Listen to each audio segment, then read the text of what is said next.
उत्तर प्रदेश में विधानसभा चुनाव सर पर हैं और प्रधानमंत्री नरेंद्र मोदी सांता क्लॉज की भूमिका में। ऐसा सांता क्लॉज जो अपनी झोली में से कुछ ना कुछ निकालते जा रहे हैं, गरीब के हाथ में, किसान के हाथ में, जरूरतमंद के हाथ में कुछ ना कुछ रखते जा रहे हैं।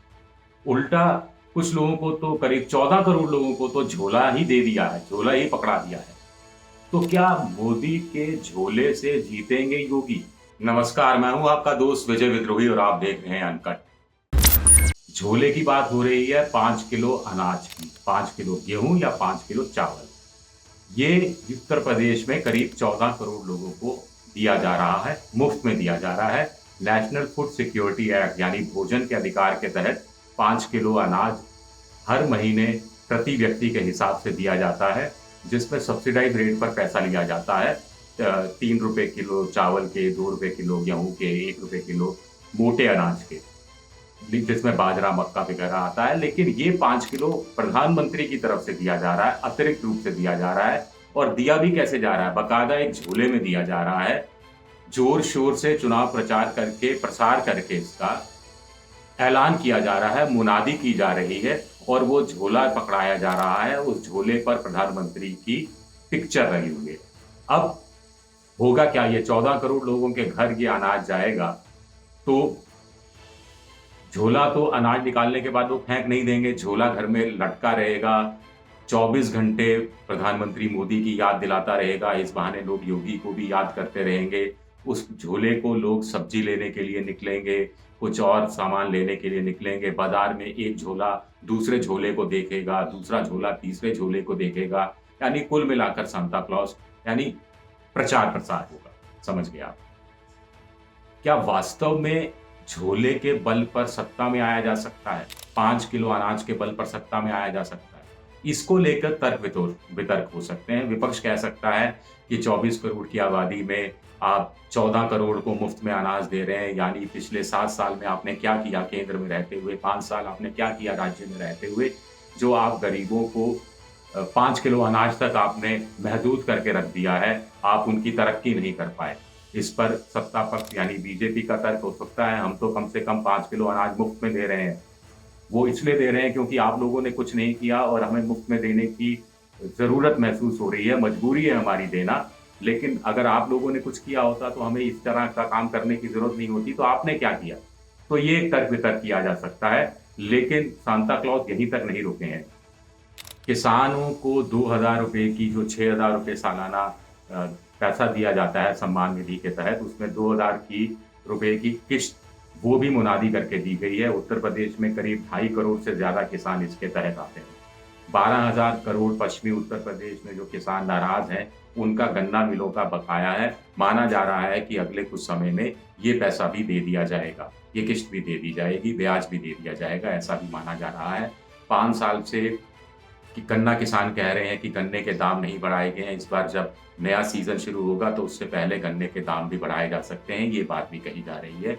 और एक और बात हुई है, बुंदेलखंड जो कि बहुत ही पिछड़ा हुआ, अति पिछड़ा हुआ इलाका है, वहाँ पर उज्ज्वला योजना 2.0 की शुरुआत की गई है। आपको ध्यान होगा कि 2016 में उत्तर प्रदेश के ही दूसरी साइड से, बलिया से योजना की शुरुआत हुई थी उज्ज्वला की, जिसमें गैस का सिलेंडर मिलता था, गैस का चूल्हा मिलता था और उसके लिए तब पैसे लिए जाते थे, करीब 1600-1700 रुपए लिए जाते थे और पहले 5 सिलेंडर गैर सब्सिडाइज रेट पर दिया जाता था। उसके बाद हमने देखा कि बहुत से जो ऐसे लोग हैं, उन्होंने गैस सिलेंडर रिफिल कराने का काम बंद कर दिया। 8 करोड़ से ज़्यादा गैस सिलेंडर इस ढंग से पूरे देश भर में बांटे गए थे। उत्तर प्रदेश में भी 1 करोड़ के आसपास उनकी संख्या हर हालत में रही होगी। लेकिन तब ये देखा गया कि एक आम उपभोक्ता जहां साल में 8 बार गैस के सिलेंडर की रिफिल कराता है, वहीं इस तरह का जो उपभोक्ता है जिसको उज्ज्वला के तहत गैस मिली है, वो 3 या 4 बार से ज़्यादा रिफिल नहीं करा पा रहा। कोरोना काल में तो अंतराल और ज़्यादा बढ़ गया था। अब प्रधानमंत्री ने इसका समझा है, दुःख के दर्द को समझा है। उनको पता है कि गाँव के लोग नाराज़ हैं कोरोना को लेकर, जिस ढंग से सुविधाएँ उन्हें नहीं मिल पाई, जिस ढंग से ऑक्सीजन की कमी से लोग मर गए, दवाइयों की कमी से लोग मर गए, प्राइमरी हेल्थ सेंटर की हालत खराब थी, तो उसकी भरपाई एक तरह से करने की कोशिश हो रही है कि अब गैस सिलेंडर भी मुफ्त में मिलेगा, भरा हुआ गैस सिलेंडर मुफ्त में मिलेगा और चूल्हा भी मुफ्त में मिलेगा। आपको एक पैसा देने की ज़रूरत नहीं है। यहाँ तक कि कागज भी जमा कराने की जरूरत नहीं है। तो सांता क्लॉज की झोली से एक और चीज निकली है। इसका कितना फर्क पड़ेगा ये देखना दिलचस्प रहेगा। लेकिन 2016 में जब ये योजना शुरू हुई थी तो उसका तात्कालिक असर 2017 के विधानसभा चुनाव पर भी पड़ा था और 2019 के लोकसभा चुनाव पर भी पड़ा था। शुरुआत में हमने बात की सांता क्लॉज की भूमिका में है, लेकिन क्रिसमस वाले सांता क्लॉज जी में और इस वाले सांता क्लॉज जी में थोड़ा सा फर्क ये है कि क्रिसमस वाले सांता क्लॉज जो आते हैं वो चुपके से आते हैं, नींद में सोते हुए बच्चों के सिरहाने कुछ रखकर चले जाते हैं। फुटपाथ पर लोग सो रहे हैं उनको चादर चढ़ाकर, ब्लैंकेट चढ़ाकर, रजाई चढ़ाकर चले जाते हैं और किसी को पता नहीं लगता कि क्या हुआ। लोग सोचते हैं वाकई में सांता क्लॉज आसमान से आया था। लेकिन ये वाले जो सांता क्लॉज जी हैं ये भूकू लेकर चलते हैं, बताते चलते हैं, जोर शोर से उसका प्रचार प्रसार करते चलते हैं और आज की तारीख में बिना प्रचार प्रसार के कुछ हासिल भी नहीं होता। छवि चमकाने की कोशिश ऐसे ही की जाती है और कहा जाता है कि बच्चा भी जब तक नहीं रोता तब तक माँ भी उसे दूध नहीं पिलाती। तो कुल मिलाकर पहले एहसास कराना, फिर उस एहसास की पूर्ति कराना, फिर उस पूर्ति का एहसास कराना और फिर बदले में वोट की उम्मीद करना, ये एक राजनीति है। कुल मिलाकर ऐसा लगता है कि केंद्रीय स्तर पर यह तय हो रहा है कि उत्तर प्रदेश में इस तरह की गरीबों के पक्ष की योजनाओं को धड़ाधड़ लागू किया जाए।